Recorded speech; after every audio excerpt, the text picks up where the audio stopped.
Muitas vezes a gente precisa colocar artigos mais densos, com uma capacidade reflexiva um pouco mais intensa. E eu consigo fazê-lo com alegria no meu perfil no LinkedIn.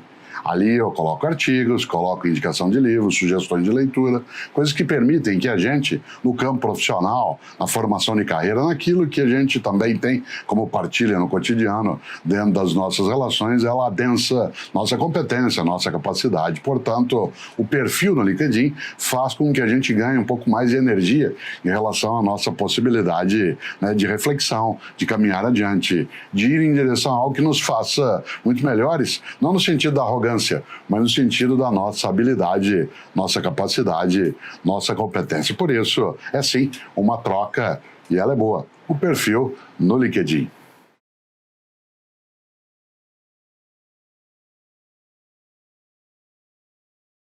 Num mundo de mudança, você e eu ficamos envelhecidos com facilidade. Por isso, quem aqui dirige sabe muito bem. Quando você está dirigindo, o teu carro tem para-brisa e retrovisor.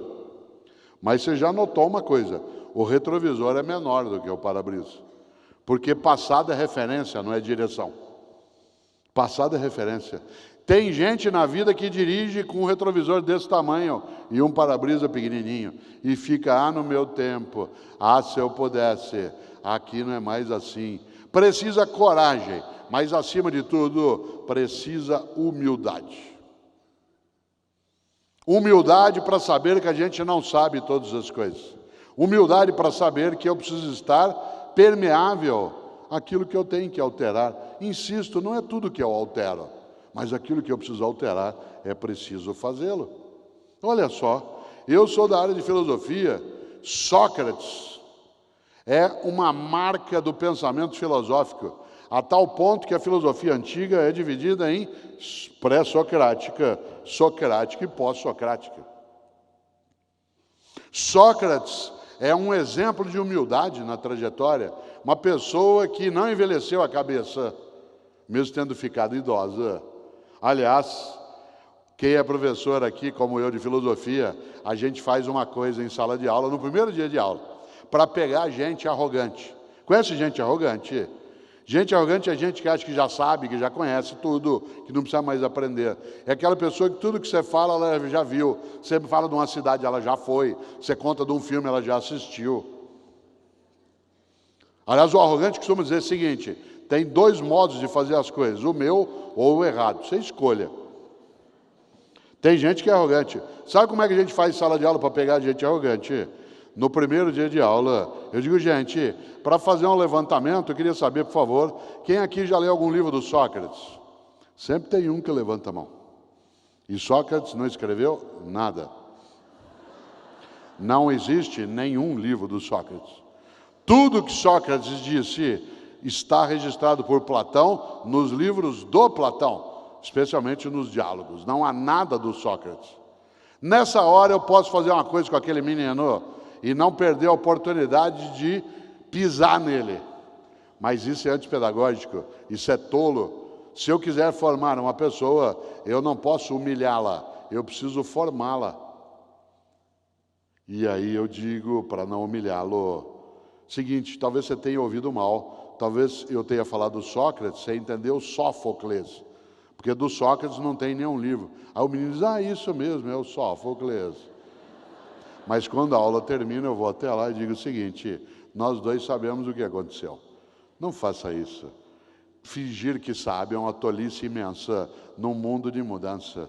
Fingir que sabe te deixa despreparado. Eu poderia ofender o menino em público? Claro, nos tempos já ultrapassados, isso seria chamado de estímulo.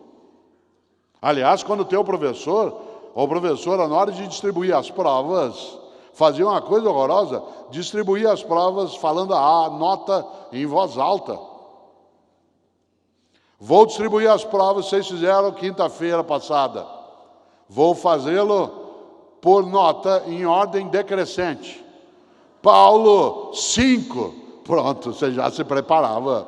Se o Paulo era 5, imagina dali para baixo. Para que fazer isso? Há uma regra básica. corrija no privado e elogie em público.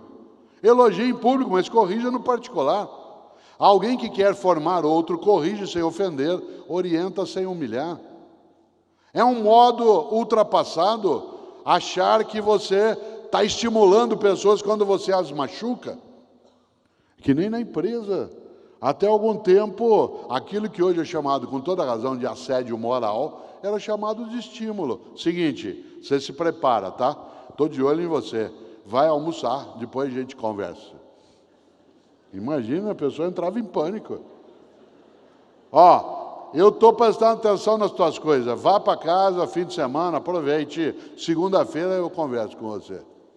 Isso hoje é considerado assédio moral, com toda razão, porque isso faz com que a pessoa se sinta aterrorizada. Há algum tempo, isso era usual. Agora não pode. E por quê? Porque fazer alguém sofrer, humilhado, aterrorizado, é algo desnecessário. Superar, inovar, transformar. A sorte segue a coragem.